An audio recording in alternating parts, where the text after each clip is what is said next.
cinta kan sering mati bahas. Cinta gitu ya.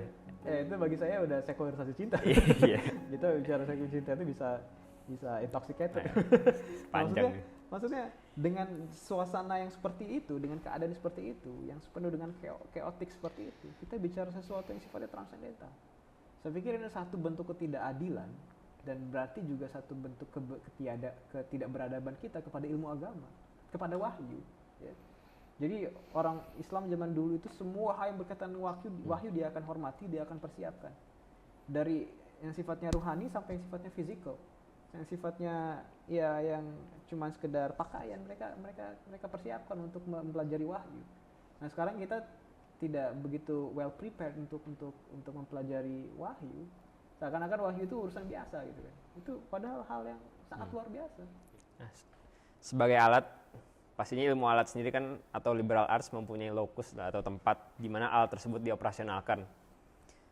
Dan medan yang terbaik bagi alat itu sendiri kan pastinya karya literasi, karena alat itu sendiri ada ilmu bahasa. Nah, karya literasi yang kita kenal dengan karya agung atau great books, itu bagaimana pandangan Mas Yogi dan dalam tradisi Islam dan tradisi Barat tuh, dan mungkin ditambahin juga sedikit sih di alam Nusantara ini atau Indonesia Melayu, apakah ada gitu kita punya great books? Iya, kalau ditanya di mana tempatnya ilmu alat ya, ya ilmu alat itu jadi sebenarnya dia ya tempatnya hanya di prasyarat. Ya. Cuman kalau ditanya lebih spesifik, misalkan ilmu alat dunia Barat, ilmu alat itu pada akhirnya untuk memahami Bible, teologi lah. Ya. Jadi untuk belajar teologi kan. Jadi ilmu alat, terutama trivium. Ya. Karena medium wahyu ataupun kitab suci mereka ya bahasa. Ya. Nah, sedangkan yang quadrivium tentu untuk mempelajari sains atau filsafat. Ya. Kalau dalam Islam tentu saja ilmu alat juga dominannya dipakai untuk mempelajari ilmu-ilmu yang fardu ain yang lebih utama, kemudian juga fardu kifayah. Nah, terus apa kaitannya dengan great ideas ataupun great books? Kita harus definisikan dulu bahwa apa yang dimaksud dengan great books, apa yang dimaksud dengan great ideas. Secara umum, great books adalah buku ataupun karya agung katakanlah yang mengandungi great ideas. Ya. Terus pertanyaannya apa itu great ideas? Ya. Kalau ada satu pengantar yang menarik yang ditulis oleh Profesor Wan ketika beliau memberi komentar kepada terjemahan bahasa Melayu ataupun bahasa Indonesia untuk buku Said Naqib al-Atas, Islam dan Sekularisme. Beliau ada menjelaskan tentang karya agung kulli. Ya. Ada karya agung yang sifatnya watoni, ada karya agung yang sifatnya kulli. Nah, kulli itu terjemahan kepada istilah universal. Kita perlu juga bertanya apa yang dimaksud dengan universal works, katakanlah karya agung kulli. Ya. Jadi karya agung kulli dikatakanlah universal itu dia mesti bukan hanya dia relevan kepada satu zaman ataupun kepada satu tempat. Universal maksudnya dia transcending space and time. Ya. Jadi melampaui zamannya, melampaui tempat di mana misalkan penulis ataupun great ideas itu menulis karya itu. Ya. Ini juga saya pikir cukup mirip dengan apa yang Adler sebutkan atau definisikan untuk istilah great ideas. Great ideas itu mestilah mengandungi jawaban ataupun huraian mengenai eternal questions, pertanyaan-pertanyaan yang abadi. Maksudnya pertanyaan abadi adalah pertanyaan yang dari dulu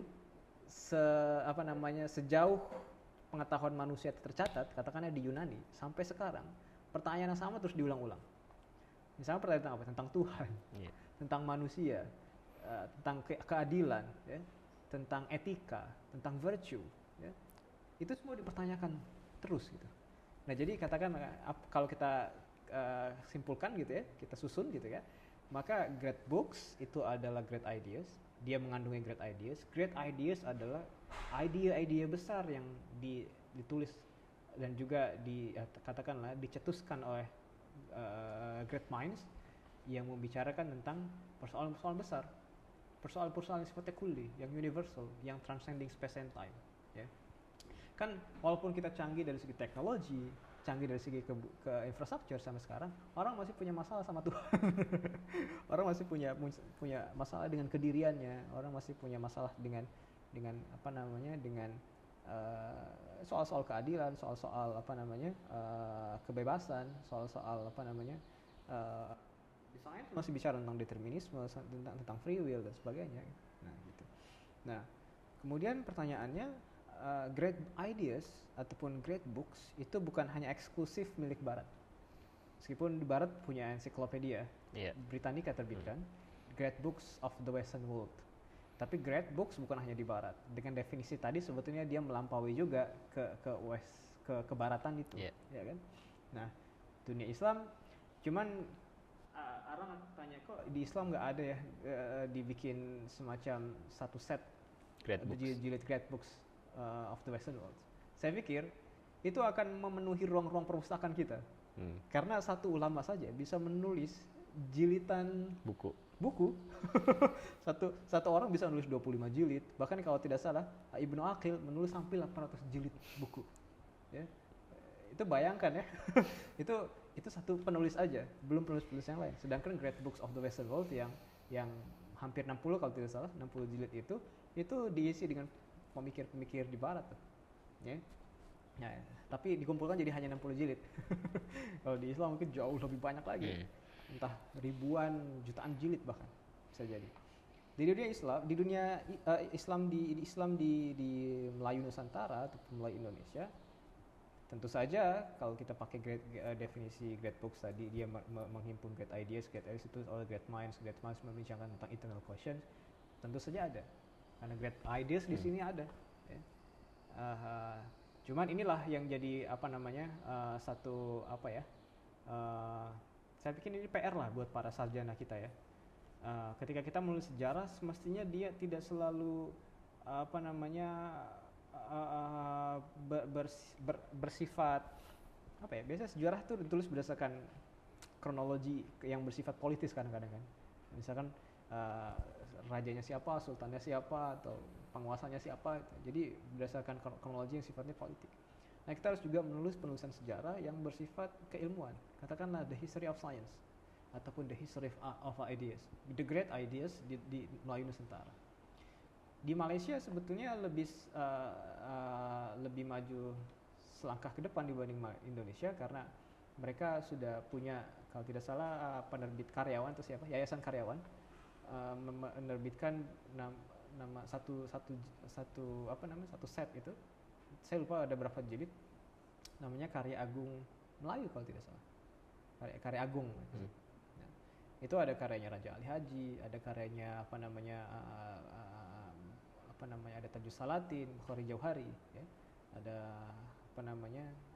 karya-karya hikayat-hikayat kita juga yang lain, ada banyak di situ.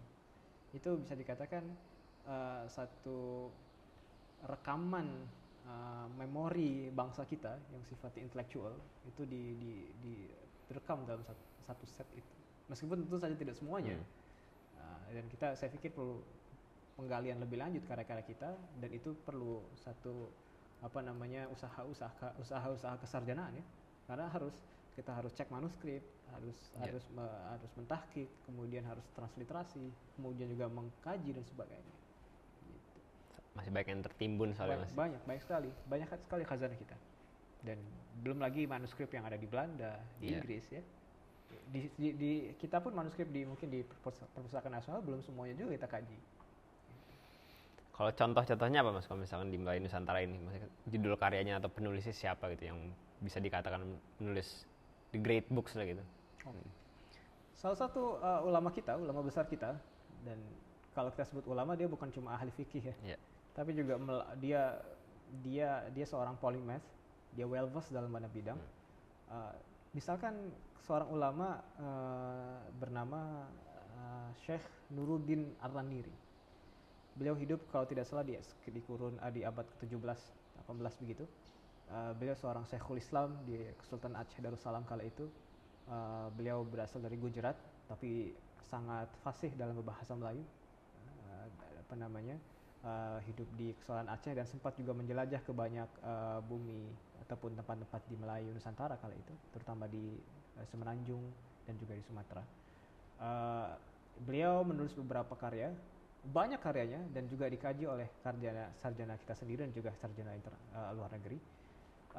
Misalkan selain dia menulis tentang akidah, ya, tentang ilmu fikih juga, dia menulis Siratal Mustaqim, At-Tibyan fi Ma'rifati Adyan kalau tidak salah, tentang apa namanya firaq ataupun firqah-firqah dalam Islam, ya.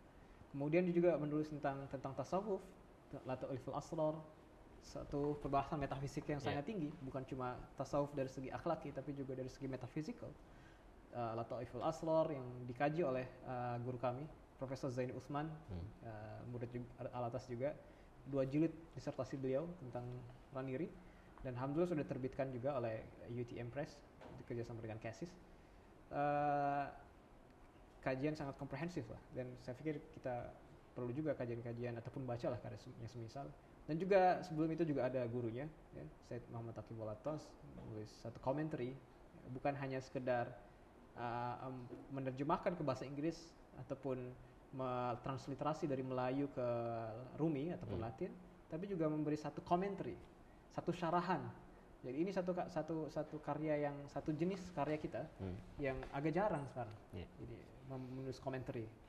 Tapi selain kata-kata karya-karya mengenai keagamaan, ya, tapi dia juga memulakan satu, bisa dikatakan memulakan satu perbincangan cosmological. Misalnya dia nulis tentang apa namanya tentang universal history. Jadi sejarah zaman dulu bukan hanya diseret kepada nama Nabi Adam ataupun setelah adanya penulisan, setelah itu prehistory kan, tapi terus diseret ke belakang, ditarik ke belakang sampai ke awal penciptaan. Menarik. Apa yang sekarang di dunia modern dalam sejarah disebut universal history, ya. Dalam bukunya apa namanya Bustanus Salatin, ya. Ada juga kajian mengenai kosmologi beliau, ya, dalam Bada'ul Khalqi Samawati wal Ard, ya, di kitab mengenai kejadian 7 petala langit, ya. Jadi satu buku mengenai universal history dan juga kosmologi, ya. Dan karya mungkin yang akan terbit juga, guru kami juga Profesor Zaini pernah membuat satu kajian mengenai katakanlah the concept of atom dari Raniri, ya. Jadi di abad yang sama di barat ada Newton, ada Isaac Newton, bicara tentang fisika. Tapi perbincangan mereka dari apa namanya sudah sangat apa namanya mathematical. Perbincangan metafisika sudah mulai sedikit tereduksi. Tapi dunia Islam kala itu justru itu the golden age of metaphysical discourse lah katakanlah, ya. Ada Hamzah Mansuri, ada Raniri gitu, ya. Dan ketika ingat bahwa Newton pernah yang paling populer dia buat refraction of light, yang prisma, muncul banyak warna itu.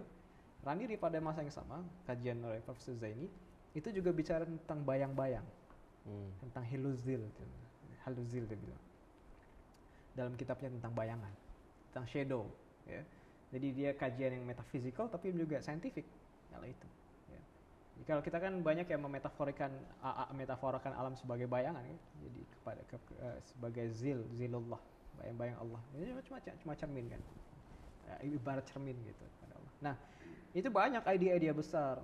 Raja Ali Haji bicara tentang kenegaraan, ya, dikaji oleh Dr. Khalif Muammar, di guru kami juga di Cassis.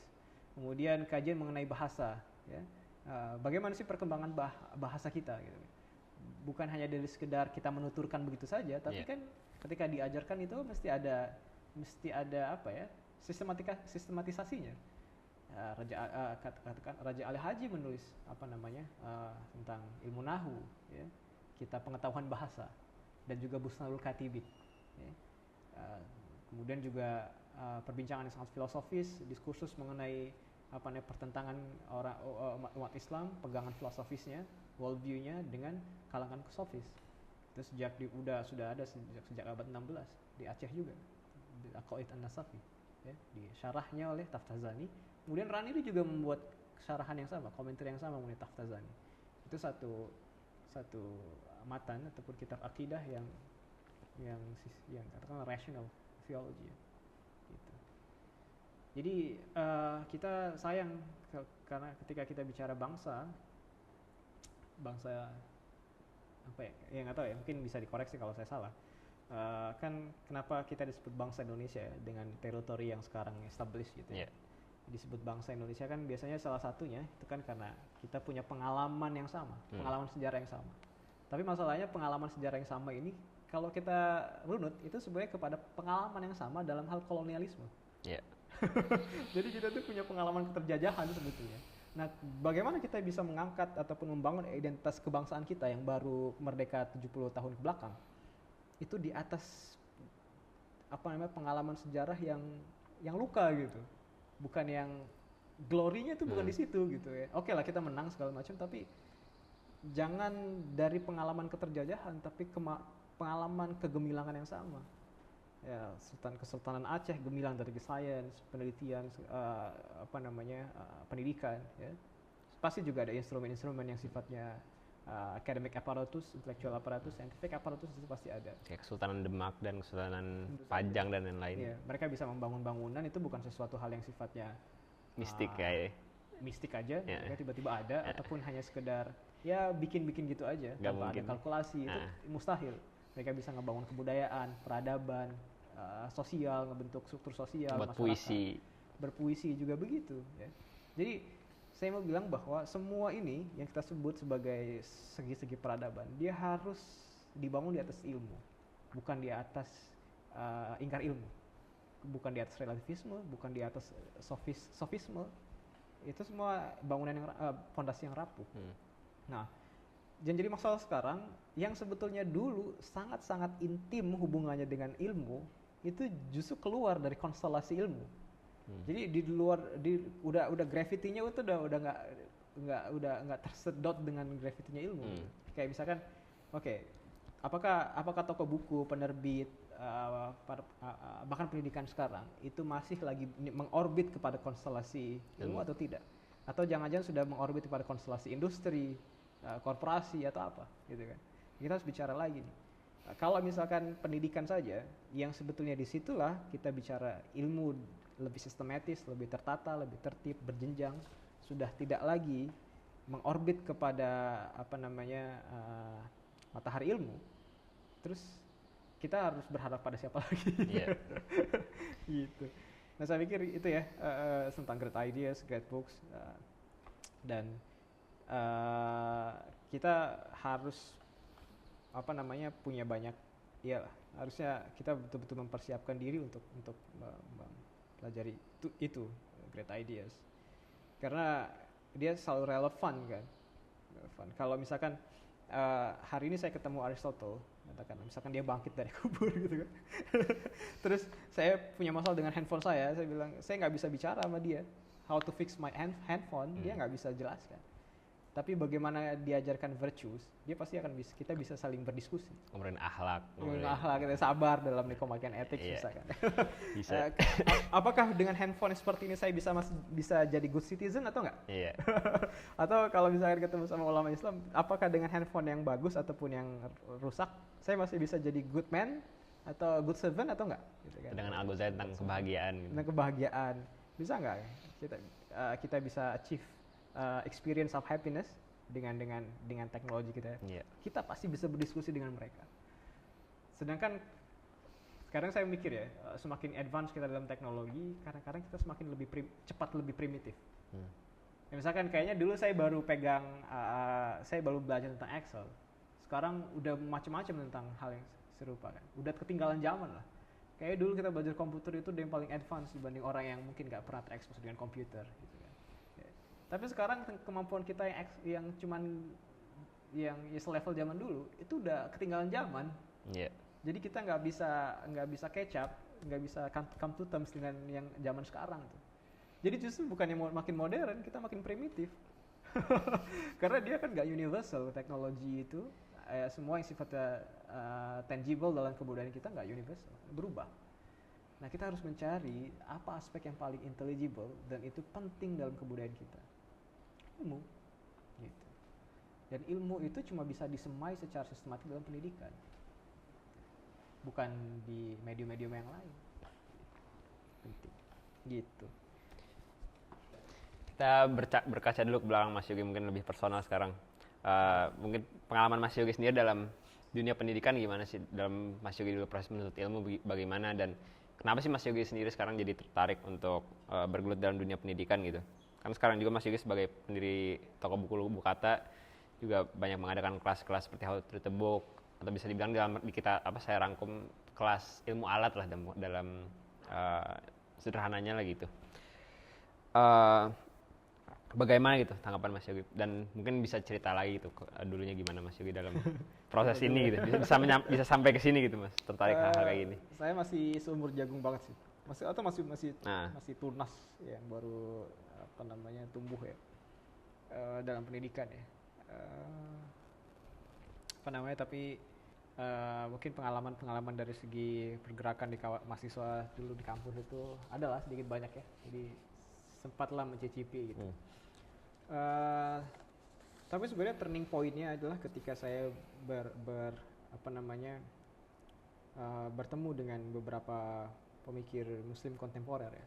Yang paling dominan adalah karya Syed Muhammad Taqi Alatas, dan terutama saya belajar dari dari murid-murid beliau di Indonesia, di Jakarta ya.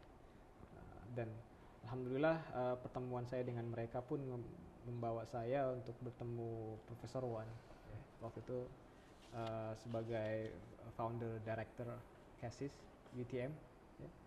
Dan saya sempat bertemu beliau di Depok kala itu, dan kita banyak berdiskusi, dan akhirnya saya memutuskan untuk lanjut S2 di Malaysia ya. Tapi saya waktu itu masih katakanlah lebih serius mengkaji pemikiran Islam ya. Waktu sebenarnya ketika menulis skripsi, jadi entah kenapa ketika menulis skripsi atau tesis kadang-kadang saya relate betul sama keadaan diri sendiri gitu kan. Yeah. Jadi ada zauknya itu lebih dapat, internalisasinya itu lebih ada kepada diri sendiri. Rasanya. Maksudnya gini,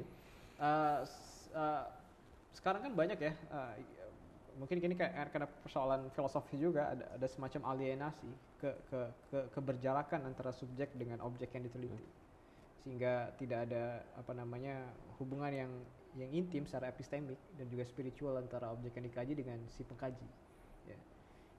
Kononnya dibikin jarak seperti itu supaya tidak ada bias subjectivity kan.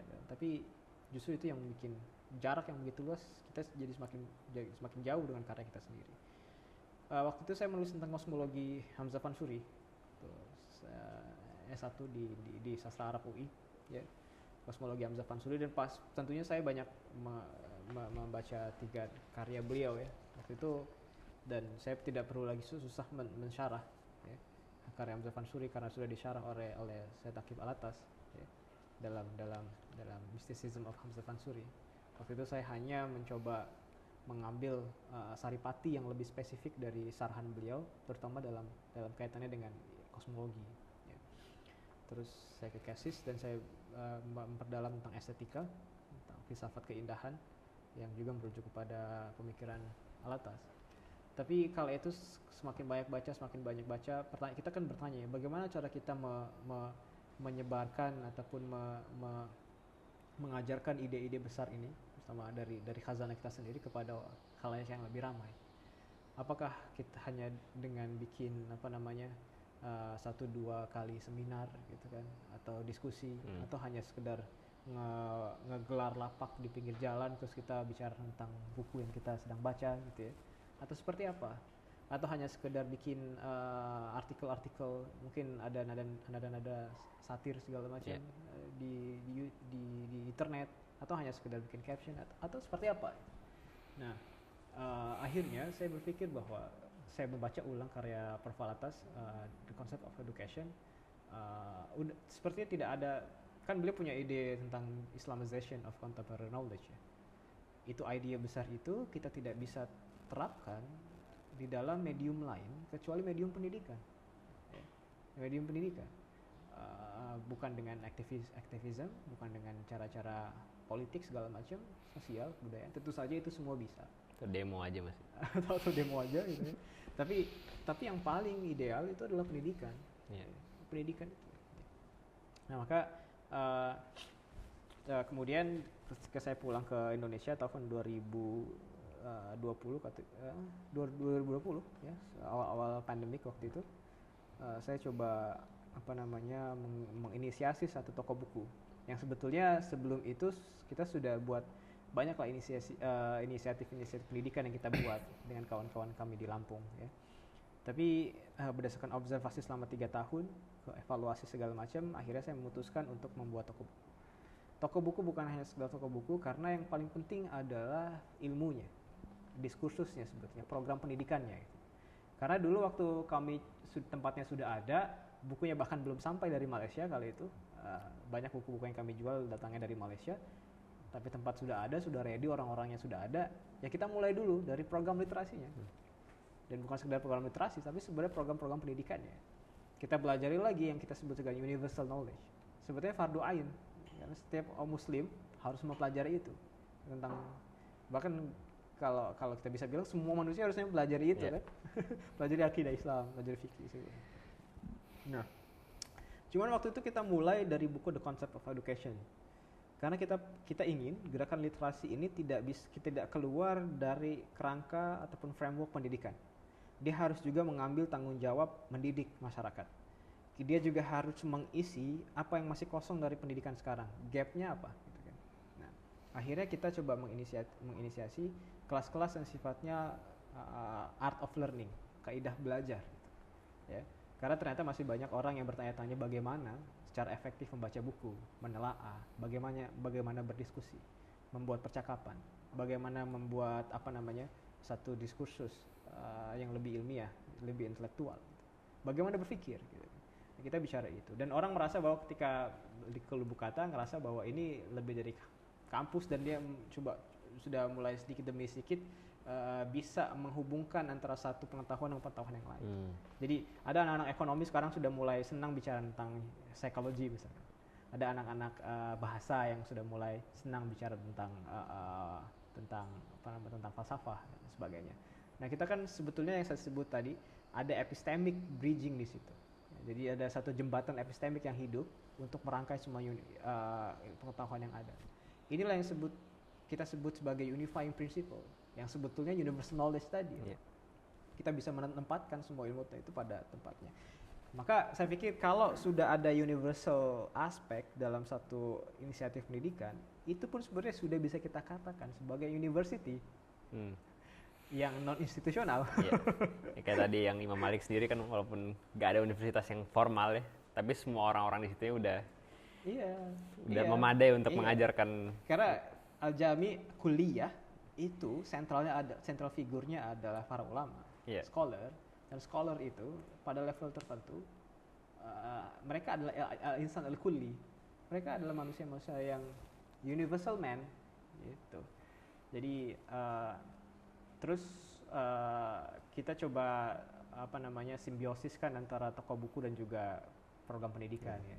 Karena program toko buku itu dia jadi semacam penopang dan juga penunjang dari segi pembiayaan lah katakanlah, kalau ada untungnya ya.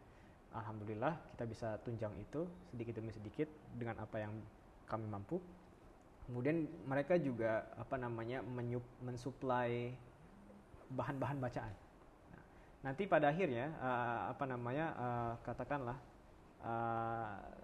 komunitas-komunitas yang sifatnya intelektual tadi, katakan orang yang mau belajar, katakanlah the learned community, dia pada akhirnya kan dia jadi embrio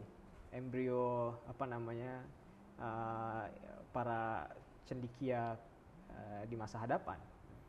Nah, apa yang menjadi persoalan di kalangan toko buku indie, apalagi yang berkurasi, karena mereka punya market yang sedikit. Market yang sedikit. Bayangin ya, kita menjual buku yang susah, sudah itu mahal karena impor, sudah pun itu pandemik, ya, sudah begitu bahasa Inggris, bukan bahasa Arab, gitu kan. Bayangin ya, kita mencari market yang semakin sempit gitu kan. Ya. Subjeknya juga belum tentu semua orang tertarik. Yes, subjeknya juga nggak semua orang tertarik, tentu aja gitu. Jadi itu ininya tantangannya. Tapi alhamdulillah karena kita memulai sesuatu ya, semua yang hal-hal besar pasti susah ya. Alhamdulillah berjalan. Dan alhamdulillah sekarang atensinya dan juga apresiasinya bukan hanya dia melampaui locality lah, melampaui locality Lampung. Dan sekarang juga alhamdulillah kita sudah buat program di Jogja, insya Allah juga akan di Surabaya, dan secara virtual juga sudah sebetulnya di Samarinda, di Padang, ya, dan tempat-tempat lain, alhamdulillah. Tapi sebetulnya yang utama bukan yang virtual gitu, bukan yang lewat apa namanya Zoom atau apa ya. Bahkan program yang core kami itu The Concept of Education, di 1 tahun pertama ini buku yang 48 lembar kalau tidak salah, 40 halaman, itu kita habiskan 1 tahun. Untuk buku 48 halaman tipis, 1 tahun itu lama ya. Dan kita baca secara intensif, dan semuanya kita lakukan secara offline gitu. Karena kita perlu kita membuat sesuatu, kita nggak sedang membangun sesuatu, maka intimasi, kedekatan, kehadiran itu sangat-sangat penting dan diperlukan. Suhbah. Iya, sohbahnya. Kalau di Turki ada istilah sohbet. Sobat kayak gitu. Iya. Bersuhbah kan kita punya tradisi namanya sohbatul ustazin. Sohbatul ustazin itu kan ya bersuhbat, bersahabat kepada guru. Nah sekarang kan orang merasa bahwa guru itu cuman ini aja, cuman fasilitator. Iya, istilahnya juga bermasalah. Udah fasilitator kan, karena kita bayar segala macam itu kan, ngerasa udah kayak setara gitu. Ada beberapa sekolah juga yang mau ngilangin istilah guru malah jadi fasilitator doang jadinya. Iya. Nah, kan kalau dalam dari bahasa aslinya ya Sanskrit ya, dari Sanskerta, guru itu kan sangat-sangat spiritual. Iya. Bahkan kita pun menyebut istilah siswa, pelajar itu dengan istilah murid. Itu sangat mendalam artinya. Ya. Murid itu kan orang yang berkehendak kepada apa? Kepada ilmu. Ya. Dia berirodah, berkehendak kepada ilmu. Biasanya murid-murid ahli sufi atau torekoh itu disebutnya murid. Ini pengaruhnya luar biasa. Ya. Murid, ya gurunya disebut mursyid. Gitu. Jadi ya saya pun tidak bisa dibilang puas, dan semuanya masih serba eksperimental. Tapi ya karena saya bukan saintis, jadi saya nggak punya laboratorium ya. Jadi dan saya tidak ingin, walaupun sebagai pelajar filsafat ya, tidak ingin juga laboratorium sama saya hanya dalam pikiran. Kadang-kadang harus diuji juga dalam kehidupan nyata ya. Maka Lubuk Kata sebenarnya juga masih dalam tahap eksperimen, masih pilot project ya. Dan kita masih perlu improvisasi, perlu evaluasi, dan mudah-mudahan sih kedepannya lebih matang, lebih mantap, dan kita bisa kasih kontribusi yang signifikan lah kepada persoalan pendidikan kita sekarang.